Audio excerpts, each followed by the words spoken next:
Sammy from Sammy's Sweet Life, and I have a temperature blanket update. I just kind of carried it up here. So first up, I had a migraine last night and I'm still feeling kind of brain dead, so excuse the pauses and choppiness of this video, and excuse me if I say the wrong things, because that'll probably happen. I feel like I'm brain dead on a normal everyday, but once I throw a migraine into it, it totally turns out even worse.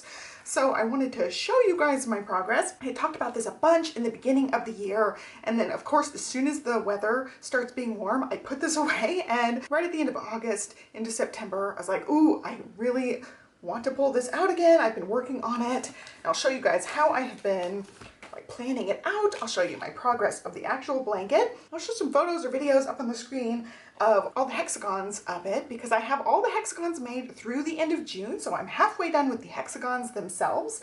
I ended up keeping track of all of the temperatures in my spreadsheet. I just have a big Excel spreadsheet set up with all of my temperatures and stuff, and so I think I've shown that in the temperature blanket video, but it's just like page after page of all the temperatures. And so I had this with me with a bunch of different yarns with me, and I started bringing it with me to dance practice because I'll glance up, look at the kids, and crochet while I'm chit-chatting. I got all the way to July 1st and stopped because I wanted to get halfway done and then add it to the blanket and have half of the blanket done. And that's the point where I'm going to decide if I want to make 2 blankets, because it's kind of big and I feel like I could make 2 blankets if I want to. So we'll just see how it looks once I get all of it together. And I thought that was a good stopping point because I have just piles and piles of little hexagons in the floor in my office, and I thought that was enough. Like, there's just stacks and stacks of them in rows, and it's kind of annoying to come back to it. I found out that Stella might go in there and play with them, and so there were a couple of stacks that got all mixed up, and I was like, oh man, I have to go and figure out which one's which. I was double checking the colors anyway to make sure I had like stacked them right. Sometimes I stack them in reverse order. It might look like one on top is the next one, but it actually might be the last one in that row. So I was always double checking anyway to make sure each one was right, but now I had to really double check. All of the March and April ones were totally mixed up. I'm going to show you guys pictures of the blanket full out, but I'm going to show you here the main process, which I've shown before. So we've got January 1st right here at the top. And this is January 1st through 16th, and then the rest of January starting the 17th here. So each row has 16, and that way if I have a month that has 32, try it again. If I have a month that has 31 days, I'll have 1 extra color. But then other months like February ended at 28, so I'd have 29, 30, 31, 32, 4 solids on there, and then March had 31 again, so I've got 1 solid here. So I made it so that it would always be even, and I felt like I really wanted it to be 15, 15, but then on those months with 31 days, there would be an extra hexagon.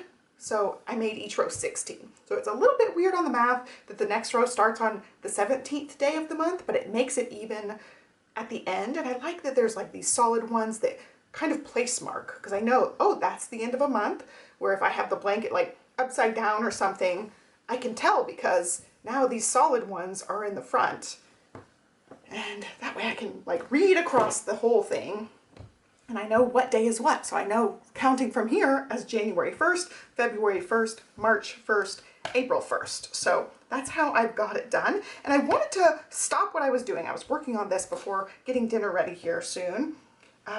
So I've got April 1st. This one is kind of a weird one to attach because we're left with like the stitching around the edges, and then I would attach it to the stitching right here. So I have to go all the way around this one, and I cut right here so that I could start back again right here to attach the next one. And so this shows you how the next one gets attached. It attaches right here at this corner. So aside from the first one being a weird one, they all go 4 sides. So 3 are connecting to the blanket, and then this one connects to a new one. So these 3 sides are connected, new one, moving on. So I can keep the process going, and then I get to the end of the row and then come back to do all these pieces back up to this point. And then I'll start again with the next hexagon, which would be here. So each one, you know, has the first one that sticks out further, and then the second one that tucks in a little bit. This will be the 17th of March. So this will be the 17th of April. I hope that makes sense. That's how I've been attaching them. 3 sides attached, start a new little trim row, and then start attaching the next one. go down to here, start connecting the next one. And that's what I do all the way across until I get to the end. And now to decide what solid colors I'm using, I do a tally of all the colors for the month. So I've got these just printed out because I was taking them with me to dance, but I generally like X them off on my spreadsheet. And we'll see, do I have an extra one on here? Yeah, here. This is where, like you see, I have one column for have I made the hexagon and a second column for connecting it to my blanket. So technically these ones are all connected through the end of March, but I wasn't doing it from here. I was doing it on the spreadsheet. So when I'm taking this to dance practices with me, I have been checking them off as I go. So I got all the way to July 1st with that. So when I'm trying to tally up the colors for like the most colors in the month, like that's how I came up with this purple one and then the brown one, on and on. So the color for March, the most common color was mauve. I go and I tally up all three temperatures. So this is the highs for the day, the average temperatures, and the lows. That's how the chart works. And I picked my own color combos. There's tons of videos on temperature blankets. This is just how I'm doing mine, which I really like. So I went old school, just grabbed a piece of paper and marked, and then number 4 and 5 are actually the same number, but I liked the ice blue in combination with the other top contenders. So I end up marking a few. I don't know if I even have a spot where you can see what it looks like.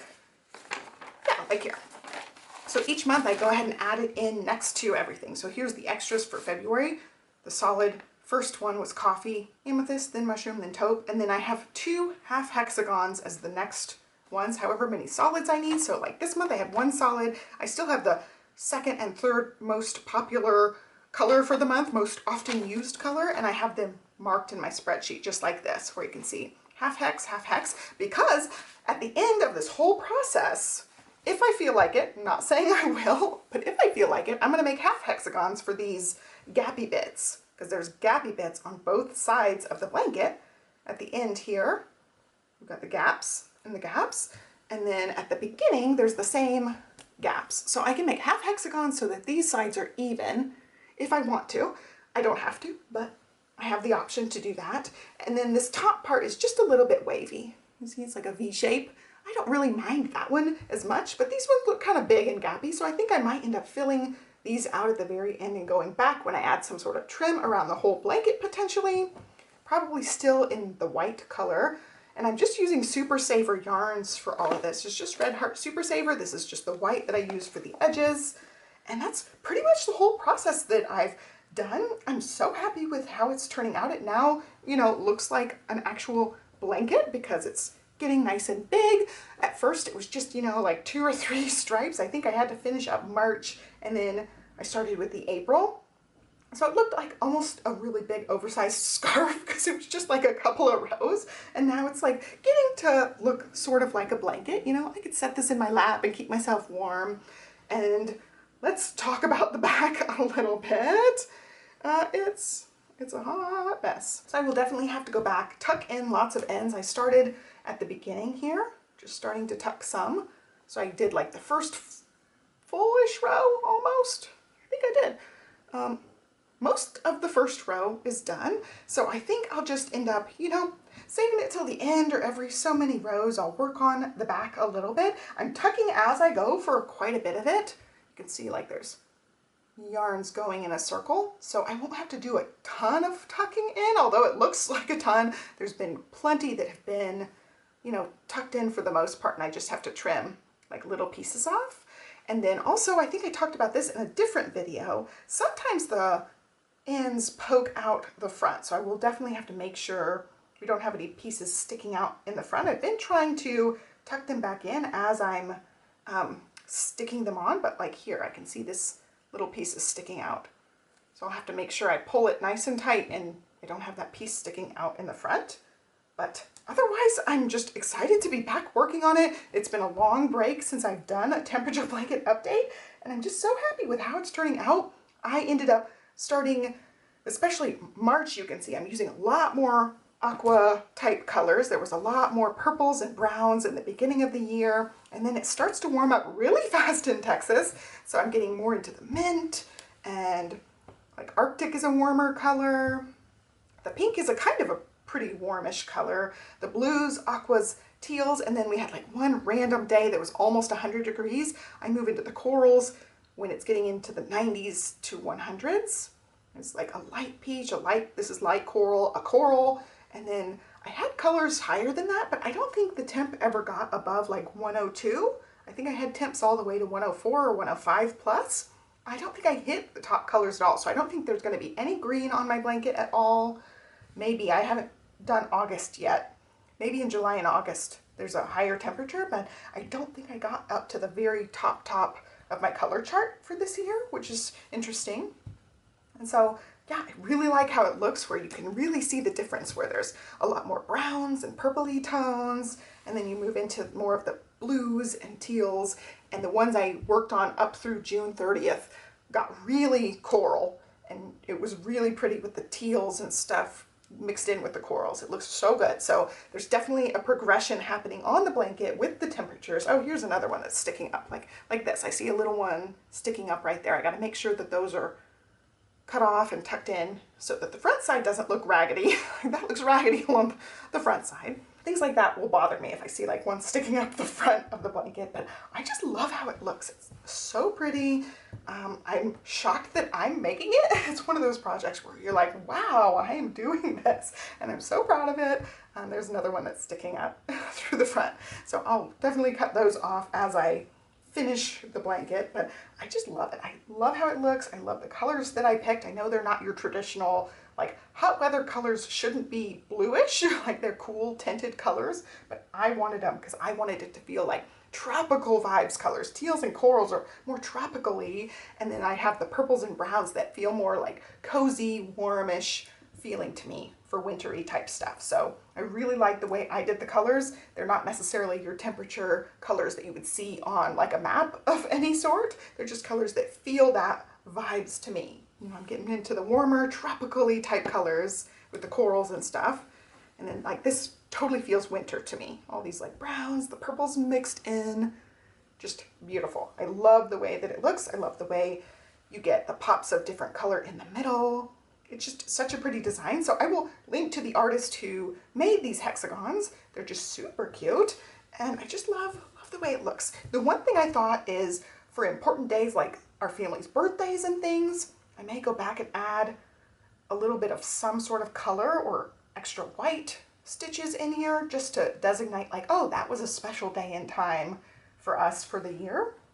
But I haven't done any of that yet. So Libby's birthday would be this day, the 28th, February 28th. So I can go in and like add a couple of white stitches or something in that one to make sure that it looks a little bit stand out from the rest. But that's all it is, guys. I love the way it looks. I'll show you, of course, bigger pictures. I had to spread it all out and then stand on my bed facing the camera down to take a picture of it because now it's getting so big and beautiful.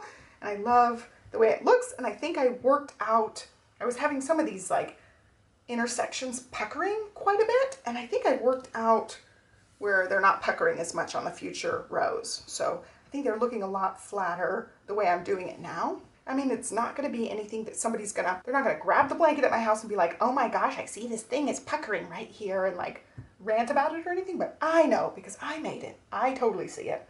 All those things are going to stick out to me, but I don't see that happening nearly as badly anymore. So I changed the way I was finagling that stitch. Where I'm adding in the third one because these ones are already done, but I'm adding this one in around. I think I've managed to make these ones all look way flatter. I've done a slip stitch. Instead of a single crochet, I'm doing a slip stitch in there somewhere. So it just changed the way it lays a little bit better, and I think it worked a lot better. So that's pretty much it. I'm showing you guys the blanket. I'll show you the bigger pictures. I'll show you the video of me having the stacks and stacks of the hexagons. I just am really proud of it. I worked really hard on this, and it's something I definitely want to finish this year. I mean, I'll finish it in January, hopefully, but it's something I'm back at it, and I like to crochet through probably mid-March-ish is where I get sick of crocheting. It's too hot in Texas, and I don't feel like crocheting at that point. As far as supplies, I've just needed paper, an Excel spreadsheet, the Super Saver yarn, a crochet hook. I got this one on Amazon. I'm using 5.5 millimeters, and it's really pretty. I like the look of this one. We've got some scissors from Hubman and Chuck Girl's Advent Calendar one year, and a little planny pack. This is just an Erin Condren planny pack. My paper right now is my Franken planner. I just mentioned in a video, I Franken plannered this together. And these are from Daily Duo, so let's see, I can't show the other side of this one, but there's the March tally. I got the March tally done so I could do the last hexagon of March, and then I am working on April now, so I'll have to do the April 1 square. I'm like, oh, 2 squares. April has 30 days. I'm like, how many days? 30 days, so I'll have 2 to add to it at the end for the solids. And that's it. Hope you guys enjoyed it. Like, subscribe, follow me along, and I will catch you guys next time. Have a great day. Bye.